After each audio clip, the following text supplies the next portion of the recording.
Price Lord. ನಾನು pastor John. ಈ ಒಂದು ಒಳ್ಳೆಯ ಸಮಯಕ್ಕಾಗಿ ದೇವರನ್ನು ವಂದಿಸ್ತಾ ಇದ್ದೇನೆ. ಬನ್ನಿ ಒಂದು ವಾಕ್ಯ ಭಾಗವನ್ನು ಧ್ಯಾನಿಸೋಣ. ಶ್ರೀಮತ್ತಾಯ ಬರೆದ ಸುವಾರ್ತೆ 6ನೇ ಅಧ್ಯಾಯ ವಚನ 1.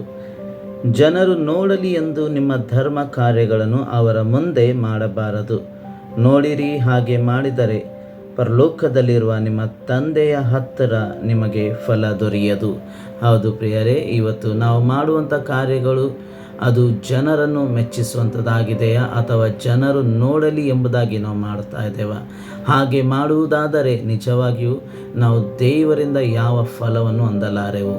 ಇವತ್ತು ನಾನು ನೀನು ಮಾಡುವಂಥ ಪ್ರತಿಯೊಂದು ಕಾರ್ಯಗಳು ಅದು ಜನರು ಮೆಚ್ಚುವಂತೆ ಅಲ್ಲ, ಅಥವಾ ನಮ್ಮನ್ನು ನಾವು ಹೆಚ್ಚಿಸಿಕೊಳ್ಳೋದಕ್ಕೋಸ್ಕರ ಅಲ್ಲ, ನಿಜವಾಗಿ ದೇವರನ್ನು ಮಹಿಮೆ ಪಡಿಸೋದಕ್ಕಾಗಿ ಮತ್ತು ದೇವರನ್ನು ಹೆಚ್ಚಿಸೋದಕ್ಕೋಸ್ಕರ ನಾವು ಕಾರ್ಯಗಳು ಮಾಡುವುದಾದರೆ ಖಂಡಿತ ದೇವರಲ್ಲಿ ನಮಗೆ ಒಂದು ಪ್ರತಿಫಲ ಇದೆ.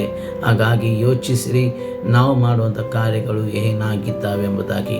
ಈ ಒಂದು ಸಮಯದಲ್ಲಿ ದೇವರ ವಾಕ್ಯವನ್ನು ಕೇಳುವಂಥ ಪ್ರತಿಯೊಬ್ಬರನ್ನು ಯೇಸು ಕ್ರಿಸ್ತನ ನಾಮದಲ್ಲಿ ಆಶೀರ್ವದಿಸಲಿ.